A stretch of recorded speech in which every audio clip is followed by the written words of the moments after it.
My name is Matt with the National Tile Contractors Association. Today, I want to open up the TCNA Handbook, page 264 if you're looking at the 2025 version. But what it is titled is Common Shower Configurations. And what I want to look at today, just briefly, is some curb options. So how do we build a curb, and how do we build a curb properly? TCNA Handbook points out the proper way to build curbs. Now, before we get into that, I do want to state that there is a difference between a TCNA method and what the TCNA handbook says and what a manufacturer says. And so what we always teach at the NTCA, if you come to any one of our workshops or one of our regional training, we want you to either be following a method from the TCNA handbook or be following the recommendations from a manufacturer.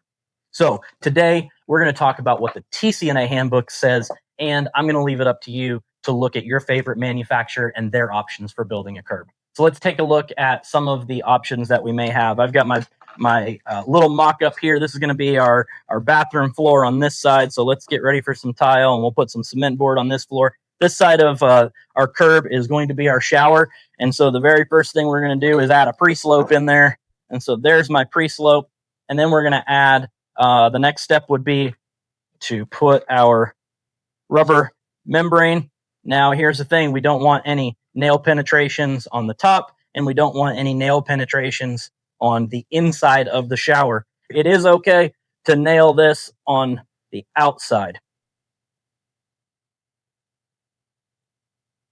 I'm going to highlight this note for you. Construct curbs such that membrane on top of the curb, shower pan membrane or bonded waterproof membrane, is sloped towards the drain.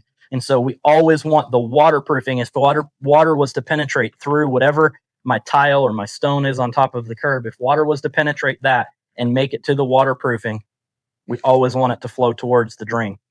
So now we've got this waterproofed over top of our curb. We've got our pre-slope.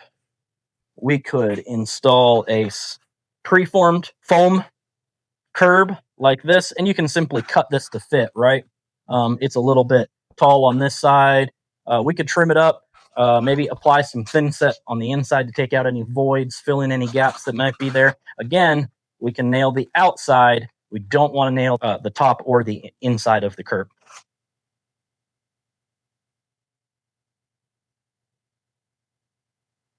There's solid curbs like this. Maybe you have a manufacturer that just makes solid pieces of foam, and then you apply your bonded waterproofing directly to this, and this would work great. Here's what I see happening in my part of the country all the time that causes a failure. We do all of this work correctly. We've got our pre-slope. We don't have any nails on the top or on the inside. But then what we do is we go ahead and we pack our pan. And then what we do is we're going to just go ahead and take cement board, and we'll just nail the cement board to the curb. Now, what does that do? Well, when we nail our cement board to the curb, it's going to obviously penetrate our waterproofing membrane.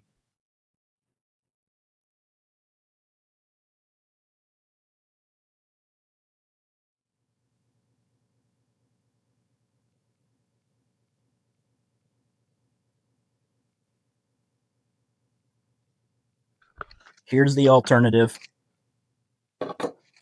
We could simply take some wire mesh, and we could shape it to fit over top of our curb. Now we can nail it on the outside, no nails on the top, no nails on the inside. Here's what happens when we put this in. The wire mesh goes in before we put the mud pan in. That mud pan will encapsulate all those little diamond lath holes there, and it will lock it in on the inside. Now it's nailed on the outside, and the mud's got it locked in on the inside, and we could put mud on the outside, the top, and the inside. The beauty of this is if this curb was out of level, say it was sloped down, we could make that adjustment. If we want to adjust the amount of slope towards the drain on the top, we can make it perfectly square, plumb, level. We have that ability because we're custom building this with a mud system.